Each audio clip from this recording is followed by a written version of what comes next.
Hello hi friends, ನಮಸ್ಕಾರ. Welcome back to my channel wonder ವಾರಿಯರ್ಗೆ. ನಾನಿವತ್ತು ತಮಿಳುನಾಡು ರಾಮೇಶ್ವರಮಲ್ಲಿರೋ ಒಂದೆರಡು ಬ್ಯೂಟಿಫುಲ್ ಪ್ಲೇಸ್ಗಳ ಬಗ್ಗೆ ಮಾತಾಡಬೇಕು ಅಂತ ಈ ವಿಡಿಯೋ ಮಾಡ್ತಾಯಿದ್ದೀನಿ. ನಾವು ನೈಟು ಬೈ ರೋಡು ತಮಿಳ್ನಾಡಿಗೆ ಹೊರಟ್ವಿ. ಸೊ ರಾಮೇಶ್ವರಂ ರೀಚ್ ಆಗೋತ್ತಿಗೆ ಅರೌಂಡ್ 9 ಆಗಿತ್ತು. ಪಂಬನ್ ಬ್ರಿಡ್ಜ್ ನೀವು ಕೇಳಿರ್ತೀರ ಅನಿಸುತ್ತೆ. ಈ ಪಂಬನ್ ಬ್ರಿಡ್ಜು ನೋಡಿ, ಅದು ಪಕ್ಕದಲ್ಲಿ ಕಾಣಿಸ್ತಿಲ್ಲ. ಅದು ಈಗ ನಾವು ಈ ಕಡೆ ಪಕ್ಕದಲ್ಲಿರೋ ಇನ್ನೊಂದು ಬ್ರಿಡ್ಜ್ ಮೇಲೆ ಹೋಗ್ತಾ ಇದ್ದೀವಿ. ಪಂಬನ್ ಬ್ರಿಡ್ಜ್ ಬಂದ್ಬಿಟ್ಟು ಇದಕ್ಕೆ ತುಂಬ ಹಳೇ ಇತಿಹಾಸ ಇದೆ. ಅದೊಂದು 100 ವರ್ಷದ ಹಳೇ ಪಂಬನ್ ಬ್ರಿಡ್ಜ್ ಅದು. ಇದು ಲಾಸ್ಟು 2022ಗೆ ಬಂದು ಕಾರಣಾಂತರಗಳಿಂದ ಕ್ಲೋಸ್ ಮಾಡಿದ್ದಾರೆ. ಕೆಲವೊಂದೆಲ್ಲ ಡ್ಯಾಮೇಜಸ್ ಆಯಿತು ಅಂದ್ಬಿಟ್ಟು ಅದನ್ನು ಕ್ಲೋಸ್ ಮಾಡಿದರು. ಇದನ್ನು ಆ್ಯಕ್ಚುಲಿ ಮಾಡಿದ್ದು ಬಂದ್ಬಿಟ್ಟು ಜರ್ಮನ್ನ ಒಬ್ಬರು ಸೈಂಟಿಸ್ಟ್ ಮಾಡಿರೋದು.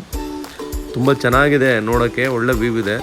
ಸೊ ಎಲ್ಲರೂ ಇಲ್ಲಿ ನಿಂತ್ಕೊಂಡು ಒಂದು ಫೋಟೋ ತೊಗೊಂಡೇ ಹೋಗೋದು ಅಂತ ಪ್ಲೇಸ್ ಇದು. ಈ ಬ್ರಿಡ್ಜನ್ನ ಬಂದ್ಬಿಟ್ಟು 1914ನಲ್ಲಿ ಕನ್ಸ್ಟ್ರಕ್ಟ್ ಮಾಡಿರೋದು. ಸೊ ಅವಾಗಿಂದ ಟ್ರೈನು ರೆಗ್ಯುಲರಾಗಿ ಓಡ್ತಾ ಇತ್ತು. ಸೊ ಇವಾಗ ಡಿಸೆಂಬರ್ 2022ಅಲ್ಲಿ ಇದನ್ನು ಕ್ಲೋಸ್ ಮಾಡಿದ್ದಾರೆ. ಅದೇ ಡ್ಯಾಮೇಜಸ್ಗಳೆಲ್ಲ ಆಯಿತು ಅಂದ್ಬಿಟ್ಟು. ಅಗೇನ್ ಇಂಡಿಯನ್ ಗೌರ್ಮೆಂಟು ಇದನ್ನು ರೆಡಿ ಮಾಡೋಕ್ಕೆ ಆಲ್ರೆಡಿ ಕೆಲಸನ ಕೈಗೆತ್ಕೊಂಡಿದೆ. Construction on going. ಸೊ ಇದು ಕನ್ಸ್ಟ್ರಕ್ಷನ್ ಮಾಡೋ ಟೈಮಲ್ಲಿ ಇಂಡಿಯಾದಲ್ಲೇ ಲಾರ್ಜೆಸ್ಟ್ ಸೀ ಟ್ರ್ಯಾಕ್ ಆಗಿತ್ತಂತೆ. ಅದಾದಮೇಲೆ ಈಗ ಸಾಕಷ್ಟು ಬಂದಿದೆ. ಅರೌಂಡ್ 2.5 ಕಿಲೋಮೀಟರ್ ಅಷ್ಟು ಉದ್ದ ಇದೆ ಅಂತ ಇದು. ಆ್ಯಕ್ಚುಲಿ 1988 ತನಕ ಈ ಬ್ರಿಡ್ಜೇ ಆ್ಯಕ್ಚುಲಾಗಿ ಇಂಡಿಯನ್ ಮೈನ್ಲ್ಯಾಂಡಿಗೆ ರಾಮೇಶ್ವರಮಿಂದ ಕನೆಕ್ಟಿವಿಟಿ ಇರೋಂಥ ದಾರಿ ಆಗಿತ್ತು. ಸೊ ಇದ್ರ ಮುಖಾಂತರನೇ ರಾಮೇಶ್ವರಂಗೆ ಹೋಗೋದು ಬರೋದು ಎಲ್ಲ ಈ ಟ್ರ್ಯಾಕ್ ಮುಖಾಂತರನೇ ಆಗ್ತಿತ್ತಂತೆ. ಸೊ ನೀವೇನಾದರೂ ರಾಮೇಶ್ವರಂಗೆ ಟ್ರಾವೆಲ್ ಮಾಡಿದ್ರೆ ಈ ಒಂದು ಬ್ರಿಡ್ಜ್ ಹತ್ರ ನಿಂತ್ಕೊಂಡು ಫೋಟೋ ತೆಗೆಯೋದನ್ನ ಮಾತ್ರ ಮರಿಬೇಡಿ. ಇದಾದ ನಂತರ ನೀವು ನೋಡಬೇಕಾದ ಮತ್ತೊಂದು ಪ್ಲೇಸ್ ಯಾವುದು ಅಂದರೆ ರಾಮಪಾದ ಅಂದ್ಬಿಟ್ಟು. ಸೊ ರಾವಣ ಸೀತೆನ ಅಪಹರಣ ಮಾಡಿಕೊಂಡು ಲಂಕೆ ಕರ್ಕೊಂಡು ಹೋದಾಗ ರಾಮ ತನ್ನ ವಾನರ ಸೈನ್ಯದ ಮುಖಾಂತರ ಸೊ ಇಲ್ಲಿಂದನೇ ಹೋಗಿದಂತೆ. ರಾಮನ ಪಾದದ ಗುರುತು ಇನ್ನೂ ಹಾಗೇ ಇದೆ. ಸೊ ಅದನ್ನು ಪೂಜೆ ಮಾಡೋ ವಾಡಿಕೆ ಇಂದಿಗೂ ಕೂಡ ಅಲ್ಲಿ ಜನ ನಡೆಸ್ಕೊಂಡು ಬರ್ತಾಯಿದ್ದಾರೆ. ಅಂಥ ಒಂದು ದೊಡ್ಡ ಟೆಂಪಲ್ ಏನಲ್ಲ, ನಾರ್ಮಲ್ ಆದಂಥ ಟೆಂಪಲ್ಲೇ. ಸೊ ಇಲ್ಲಿ ನಿಂತ್ಕೊಂಡು ನೋಡಿದ್ರೆ, ಈ ಟೆರೆಸ್ ಮೇಲೆ ಇಲ್ಲಿ ಮೇಲೆ ನಿಂತ್ಕೊಂಡು ನೋಡಿದ್ರೆ ಆಲ್ಮೋಸ್ಟ್ ಅಲ್ಲಿ ರಾಮೇಶ್ವರಂ ಎಲ್ಲ ನೋಡ್ಬೋದು ಅನ್ನೋದು ಅಲ್ಲಿನ ಒಬ್ಬರು ಮೂಲ ನಿವಾಸಿಗಳೊಬ್ಬರು ಹೇಳ್ತಾಯಿದ್ರು. ಸೊ ನಾವು ಕೂಡ ಅಲ್ಲಿ ನಿಂತ್ಕೊಂಡು ವೀಡಿಯೋಸು ಫೋಟೋಸ್ ಎಲ್ಲ ತೊಗೊಂಡ್ವಿ. ಇದೊಂದು ಹಿಡನ್ ಪ್ಲೇಸ್ ಅಂತಲೇ ಹೇಳ್ಬೋದು. ಇನ್ನು ತುಂಬ ಜನಕ್ಕೆ ಅಷ್ಟಾಗಿ ಇದ್ರ ಬಗ್ಗೆ ಗೊತ್ತಿಲ್ಲ. ಸೊ ಅಲ್ಲಿ ನಾವು ಹೋದಾಗ ಕೂಡ ಅಷ್ಟೊಂದು ಟೂರಿಸ್ಟ್ ಏನೂ ಇರಲಿಲ್ಲ. ಒಂದು 10-15 ಜನ ಇದ್ರೇನೋ. ಸೊ ಈ ಟೆಂಪಲ್ ಬಂದು ಕೆಳಗೆ ಮತ್ತು ಮೇಲೆ 2 ಕಡೆ ಇದೆ.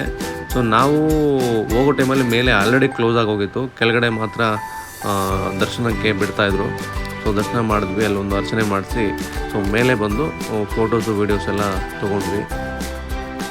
ಇದು ರಾಮೇಶ್ವರ ಟೆಂಪಲಿಂದ ಅರೌಂಡ್ ಒಂದು 5 to 6 ಕಿಲೋಮೀಟರ್ ಅಷ್ಟೇ ಇರುತ್ತೆ.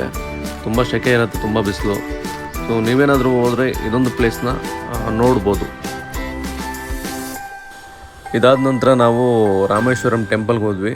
ಸೊ ಈ ಟೆಂಪಲ್ಗೆ ಹೋಗೋಕ್ಕೆ 2 ಮುಖ್ಯವಾದ ಕಾರಣ ಇದೆ. ಒಂದು, ಸೀತೆ ತನ್ನ ಕೈಯಾರೆ ಮಾಡಿದಂಥ ಶಿವಲಿಂಗ ಅಲ್ಲಿದೆ ಅಂತೆ.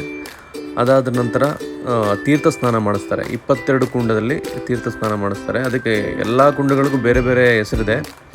ಸೊ ಎಲ್ಲದರಲ್ಲೂ ಒಂದೊಂದು ತಮಗೆ ನೀರು ಒಯ್ತಾರೆ ಕರ್ಕೊಂಡೋಗಿ. ಸ್ಪೆಷಲ್ ಎಂಟ್ರಿ ತೊಗೊಂಡಿದ್ವಿ ನಾವು. 500 ರೂಪಾಯಿ ಕೊಟ್ಟಿದ್ವಿ, 4 ಜನ ಹೋದ್ವಿ. ಸೊ ನಾರ್ಮಲಾಗಿ ಹೋಗಿ ಕ್ಯೂವಲ್ ಟಿಕೆಟ್ ತೊಗೊಂಡ್ರೆ ಹಿಂಗೆ ಎಲ್ಲರೂ ಒಂದು 20-25 ಜನ ನಿಲ್ಲಿಸ್ಬಿಟ್ಟು ಹಿಂಗೆ ಒಯ್ತಾರೆ ಅಷ್ಟೇ. ಸೊ ಇದೊಂದು ಸ್ಪೆಷಲಾಗಿ ಟ್ರೀಟ್ ಮಾಡ್ತಾರೆ. ಸೊ ಎಲ್ಲ ಕುಂಡದಲ್ಲೂ ನಾರ್ಮಲ್ ವಾಟರ್ ಬರುತ್ತೆ. ಯಾವುದೋ ಮಧ್ಯದಲ್ಲಿ ಮಾತ್ರ ಒಂದು ಕುಂಡದಲ್ಲಿ ಬಿಸಿ ನೀರು ಬರುತ್ತೆ. ಎಲ್ಲ ಟೈಮಲ್ಲೂ ಅದೇ ಬಿಸಿನೀರೇ ಬರುತ್ತಂತೆ. ಬಟ್ ನಾವು ಮಧ್ಯಾಹ್ನ ಹೋಗಿದ್ವಿ, ಬಿಸಿನೇ ಫೀಲ್ ಆಯಿತು. ನೀವೇನಾದರೂ ಇಲ್ಲಿಗೆ ಭೇಟಿ ಕೊಟ್ಟರೆ ಇದೊಂದು ಎಕ್ಸ್ಪೀರಿಯನ್ಸ್ ಮಾಡೋಣ ಮಾತ್ರ ಮರಿಬೇಡಿ. ಓಕೆ, ಸಿಗ್ತೀನಿ ಮುಂದಿನ ವಿಡಿಯೋದಲ್ಲಿ. ಬಾಯ್ ಬಾಯ್.